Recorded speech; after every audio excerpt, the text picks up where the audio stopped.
वधिक नातूं बयान ऐं क़सीदा ॿुधण जे लाइ असांजो ही चैनल सब्सक्राइब कंदा ऐं बेल आइकन खे दबाईंदा ताकि हर नई वीडियो जो नोटिफिकेशन मिली सके। अस्सलाम वालेकुम नाज़रीन, सिंधी विलेज लाइफ की नई वीडियो सां गॾु मोहम्मद अमीन मजिदाणो हाज़िर ख़िदमत आहे। दोस्तों, वीडियो में वञण खां पहिरियां मां तव्हांखे रिक्वेस्ट कंदुसि त मुंहिंजे इन चैनल खे सब्सक्राइब कयो ऐं बेल आइकन खे दबायो ताकि हर नई अचण वारी वीडियो तव्हांखे मिली सके। अॼु असां ॻोठ सूफ़न खान वीसर लग्ज़रियस में पंहिंजे प्यारे दोस्त वक़ार अहमद वीसर जी औताक में मौजूद आहियूं ऐं साणस जेका मुलाक़ात थी आहे उन जे बारे में साईं खां व्यूज़ वठंदासीं। साईं, तव्हांखे कीअं लॻो? तव्हांजी वॾी महिरबानी जो तव्हां असांजे ॻोठ आहियो, असां सां मिलण असांखे तमामु घणी ख़ुशी थी आहे तव्हांजे अचण सां। ऐं तव्हां आया त असां वटि कुझु दोस्त ॿिया बि आया आहिनि।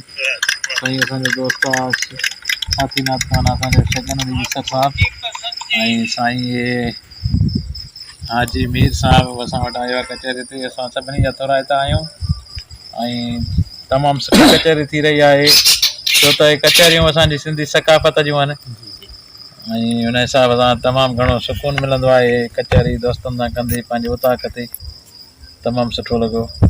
साईं, असां सां गॾु जेको आहे सो असांजो प्यारो दोस्त ऐं नात ख़ान फ़क़ीर शगन अली वीसर असां सां मौजूदु आहे।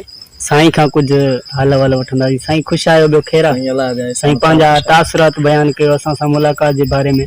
साईं, ॾाढो माशाल्लाह असांखे लुत्फ़ु आयो ऐं तव्हां सां कचहरी करण में असांखे ॾाढो माना दिलि ख़ुशि थी थिए ऐं साईं खे चवां ॾाढी मुतमिन ऐं अलाह कंदो अॻिते बि गॾु हूंदासीं ऐं असां पंहिंजे साथीअ जी औताक ते वकार वीसर जी साईं सजर खे भलीकार चवंदासीं। महिरबानी लख कुर्बा, जेको हाल पियान हाल महिरबानी।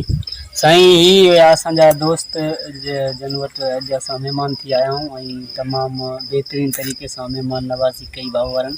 ऐं नेक्स्ट कंहिं प्रोग्राम सां गॾु इंशाअल्लाह ताला सिंधी विलेज लाइफ जी वीडियो सां ज़रूरु ईंदासीं।